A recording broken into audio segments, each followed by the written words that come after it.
Thank you. I'm sorry, I don't speak Spanish, so people have to gesture to me what to do. Otherwise, I don't get it. I'm really sorry. I'm really happy to be here. I'm sorry, I'm just taking my notes. So I was asked to talk about 18th century stays in the stays in the 18th century in 20 minutes, which is somewhat of a challenge. So I hope it will be fine. I'm sorry. So I have everything on my tablet. It's really modern, but it's not so comfortable.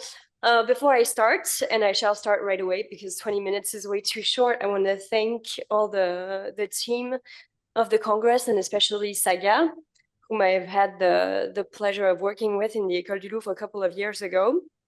And I want to say that I'm very, very honored to be opening after Eileen Ribeiro this Congress. It really is truly an honor. But now to stays, because I once again only have 20 minutes. So stays, as you probably all know, were worn from the beginning of the 17th century, but their identity as a foundation garment in its own right was only established in the last decades of the century. So it's particularly important an item for 18th century fashion. At that time, stays acquired their distinctive features as boned undergarments, which encased the female torso and were fastened onto the body by lacing, usually at the back, and shoulder straps. So a vast number of 18th century stays have been preserved to this day, and several aspects of these items have been and are still being thoroughly explored. Construction aspects and techniques have especially been the object of several ongoing research projects. I'm thinking of the studies undertaken in the wake of Janet Arnold's Pattern of Fashion series, for instance. But for my part today, I wish to focus on a different yet strongly dependent aspect, which is the wearing and the effect of stays in the 18th century. Stays not only altered the female body, they also entailed very specific deportment, gesture, and gait, which I would like to discuss today. So such aspects are necessarily considered in relation to material aspects and construction details, but they draw from very different secondary sources, such as visual arts, of course, but also literature, whether scientific, fictional, or personal. Anyway, I'll just start with a very brief reminder of the evolution of the shape of stays in the course of the 18th century. So, of course, you all may gather that this evolution couldn't have been as linear, since the shape of stays would have also depended on the status, the region, the lifestyle of the woman wearing them. But I just wish to remind general outlines. So in the first decades, I'm not sure I can change the, thank you. In the first decades of the 18th century, stays had a very cone-like shape, as you can see. I'm sorry, I have a problem with this. This is not convenient at all. No, can we go back, please? I don't know if I can, yeah, thanks. As you can see, stays were completely boned. They had no shaping or a very simple one. And they were designed somewhat like a case or an armor. This is why I chose this picture, because you can see when it's splayed open that it yet retains this very armor-like shape, very specific. Next. The breasts could occasionally be propped up by stuffing the front with the help of two gussets that you see here on the right, and that were sewn into the front lining, as in this example from the Musée des Arts Décoratifs. But the torso always appeared angular and linear with flattened breasts, as you may see on those two images, which are slightly later, but you can see especially on the right, the very angular linear effect on the female torso, with the breasts here that are very slightly propped up, but not too much, but especially compressed. By the 1760s, the shape of stays became gradually rounder around the breast area, giving a typical pigeon breast effect. Here, one can very well imagine the breast sitting, so to speak, in the rounded front of the stays. As you can see, stays acquired a mono bosom shape, which is underlined by the presence of horizontal boning at the top. I'll come back to it later, which was a construction innovation which contemporary French sources called the baleine de dressage. In the following decades, I'm sorry, the boning pattern tended to become more specific. Oh, sorry. So this is the baleine de dressage. You have a diagram here that's from L'Art du Tailleur by François-Alexandre de Garceau, which is a very valuable source when you study whalebone stays in the 18th century, because it's a technical treatise, so to speak. So it gives you all the insights into the making and designing of whalebone stays, which is not my point here, but it's a very, very important source to know and to identify as reference for further research. So here is the plate that represents the baleine de dressage. But in the following decades, the boning pattern tended to become more specific and carefully designed, as you may see here. This example from the V&A gives the impression of an almost natural or physiological boning, natural and physiological between brackets, of course, because you can see that the famous, well, the baleine de dressage I've just talked about, which gave extremely tight stiffness to the upper part of the stays. Those baleines de dressage can be seen through the fabric on the top front, which you can see on the right image. So these changes in the shape of stays are due to the changing fashions in dress, of course, because they follow the decline of the robe à la française in favor of dresses with tight, lower cut bodices, such as the robe à l'anglaise in the last decades of the 18th century. And they also reflect, of course, a developing interest in the cut and construction of stays. However, throughout the century, and that's the most important part, stays never ceased to be designed to transform the female body and give it an idealized shape. The stomach and waist were consistently compressed, as I said, the sides flattened, and the natural curves of the body underneath were corrected, if not altogether concealed. Fashion historians have shown how this body shaping served to give an image of propriety. Stays were basically garments of respectability. And in the 18th century, I quote, lack of stays denoted a whore, or at least evidence of moral delinquency. This is a quote from Ms. Ribeiro. The next, I think there's been a mix-up. I'm really sorry. I hope you don't get sick. Okay, everyone has seen these works by or after Hogarth. They illustrate so perfectly the link between loose lacing and loose morals that I cannot not show them. And as you can see, the stays displayed here at the forefront of both images offer a symbolic commentary on the situation, however obvious it may seem, a situation, of course, of moral delinquency. Even as late as 1778, the French Galerie des Modes stated that stays were un des attributs distinctifs de l'honneur. That means a distinctive attribute of honor. And for instance, in the novel Les Liaisons Dangereuses, Dangerous Liaisons, written in 1782, the Présidente de Tourvel had a corps qui remonte au menton, that is to say, stays laced up to her chin, which is unfashionable and bourgeois, but also identifies her as a woman of virtue, which is in fact her character in the narrative. Stays were also, sorry, so sorry. Stays were also important to female self-identity insofar as there was undeniably a sense of pride in achieving and demonstrating a remodeled body shape. I'm sorry. That was true even from the time of Madame de Sévigné, so in the 17th century, who commented on her weight loss in the 1670s by stating that her stays had to be laced tighter, to the Duchess of Devonshire, who wrote in 1778, I quote, "Poor Winifred broke 2 laces in endeavoring to draw my new French stays close. Then they are so intolerably wide across the breast that my arms are absolutely sore with them, and my sides so pinched, but it is the ton, and pride feels no pain. To be admired is a sufficient balsam." So it's a very interesting quote because it shows, of course, the predominance of French fashions, even in undergarments, but it also expresses, on the one hand, how the Duchess willingly copes with pain, and on the other hand, how she derives from the tightness of her stays a sense of superiority. She is, somewhat surprisingly perhaps, pleased to know she will be admired for a part of her dress that will not be on display at all in polite society.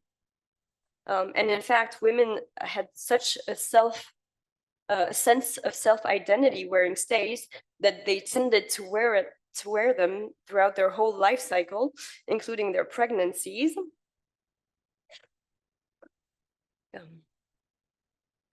I'll have to go back. I'm sorry, because there was a mix-up in my plates. Here is another plate from Garceau, which shows a vast range of stays, including stays for writing, stays for court, which are the ones you see in the upper left corner, and maternity or pregnancy stays, which are the ones you see in the upper right corner. So this specific kind would have had additional lacing down the sides that could be loosened, and the stiff front would simply have been swung forward to accommodate the growing belly. Here you have an example from the Galliera Museum in Paris. And this would have allowed to maintain the typical smoothness of profile and firmness of contour that were required to accommodate the shape of the garments worn on top of the stays and fitted to them. Here is another example from the Musée Arlaton in the south of France, in Arles, and you can see the lacing on both sides. Well, I hope you can see it fairly well, and I'll just go back, give you time to show the lacing on the side, which is particularly visible on the picture on the right. But stays did more than fashion a socially acceptable silhouette.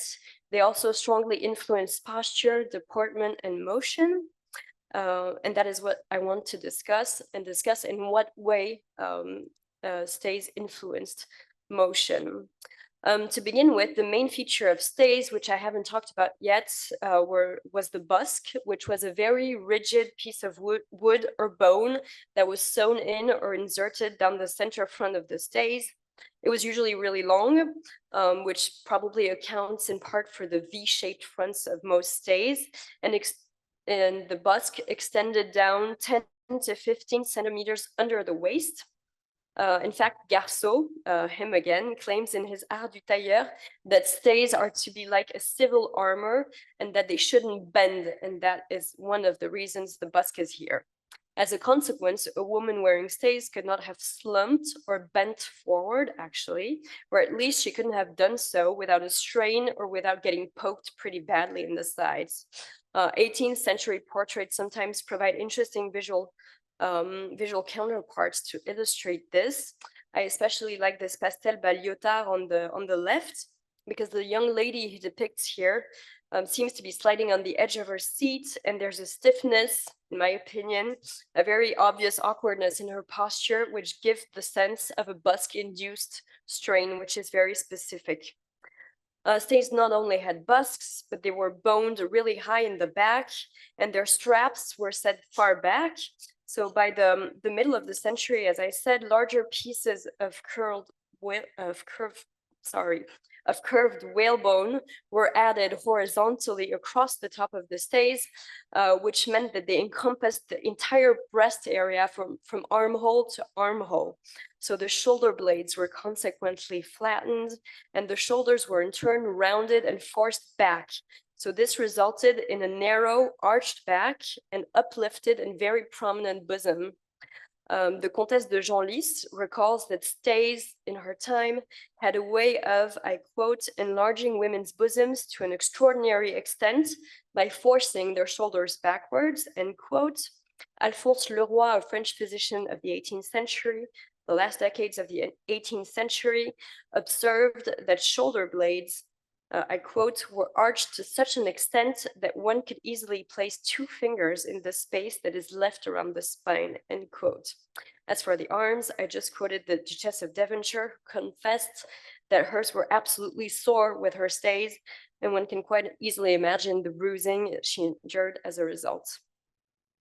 So this was particularly true of court stays, of royal court stays, and I wanted to show you what corset on the right that presumably belonged to Queen Marie Antoinette, and which is now in the Palais Galliera in Paris. So this is not actually a pair of stays, since it's not boned, although the center front does have a gusset in which a busk could be inserted. But the shape and cut of this bodice with its back lacing, wide and very low cut front, are similar to those of the Grand Corps de Cour, that is to say the court stays, which were very strongly boned and extremely rigid. So this here you see is in fact probably what was called the corset, and what was worn on formal court occasions by ladies who could not endure the grand corps. But what I find interesting here with this item is that it is displayed on a mannequin that shows it in a very evocative way, I think, of the posture, and you can very well see it. The female torso is really strained into a very specific posture, once again, with the back arched, the shoulders projected backwards, and the bosom enlarged. This is why I decided to show you this item, so you could really see the strain it induced on the female torso. As for the court stays, journals and memoirs depicting the French court in the 18th century depict them very well. It is in fact quite common for women to recall the strain and pain endured when wearing court stays. So you can always go take a look.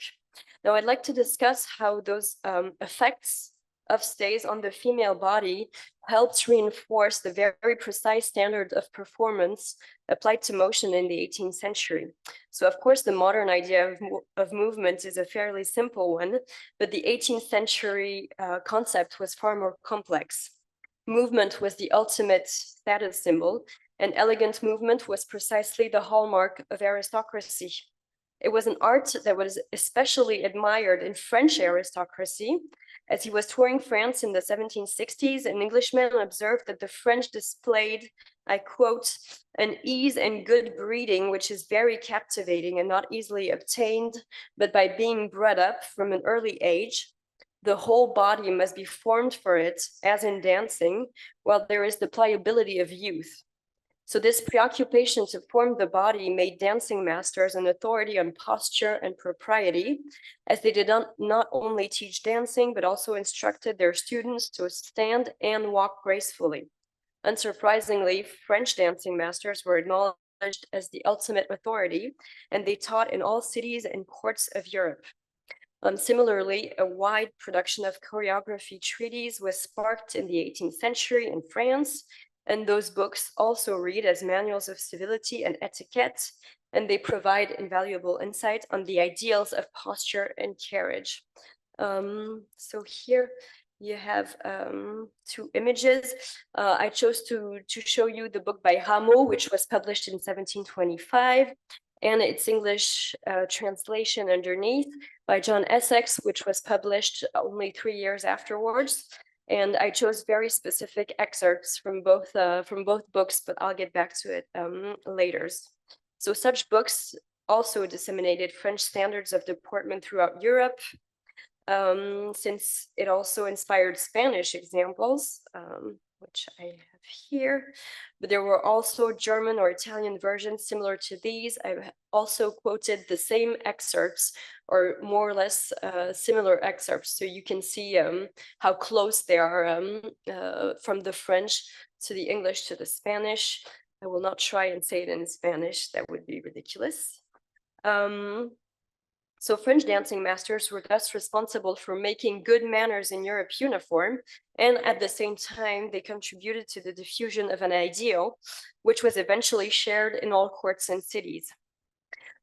So the excerpts I chose to show you on the PowerPoint here, I chose them because they describe the proper posture that requires, as you may have gathered, to have the head erect, a straight torso with shoulders falling back to expand the breast, and arms hanging by the side. And what's interesting is that such descriptions are strongly reminiscent of the descriptions of women wearing stays. So in fact, stays were instrumental in acquiring a proper carriage, which explains why little girls were given training stays from a very young age to discipline their bodies and develop a correct and elegant posture. Madame de Genlis, her again, recalls that when she turned 6 years old, she was given, I quote, exceedingly tight bone stays, end quote, in order to get rid of her, quote again, provincial air. So this accounts for the very specific shape of stays that we have observed earlier. And in fact, 18th century postures appear to be somewhat built into the stays shape. And in that respect, stays did help women acquire and display a perfect carriage, which was the one that could be seen throughout Europe. However, those stays, as you may imagine, paradoxically made standards of deportment very challenging. Most dancing manuals, such as the ones I've shown you, but others also, indeed consistently insist on ease or grace. One has, I quote, to appear easy, amiable, genteel, and free in their person, air, and motions, as opposed to, I quote again, stiff, awkward, deformed, and consequently disagreeable. Another instruction is, I quote, to hold up your head, let it stand free and easy. To be stiff is almost as bad as to stoop. So one can easily imagine how difficult it might have been not to be stiff when encased in a tightly boned, tightly laced bodice.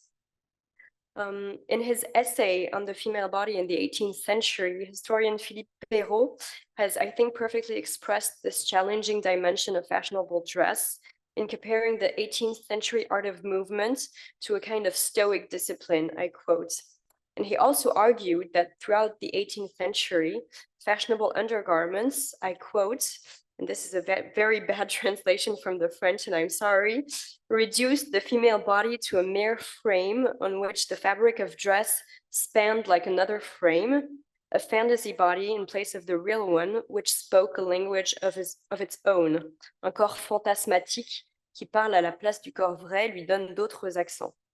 So to decipher the specific language is, in my opinion, one of the most interesting topics history of fashion can tackle today, and this is why I chose to focus on this aspect.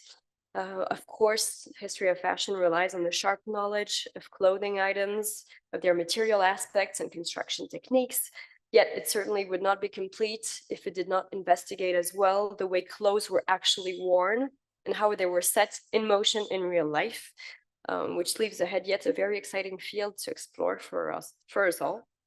Thank you.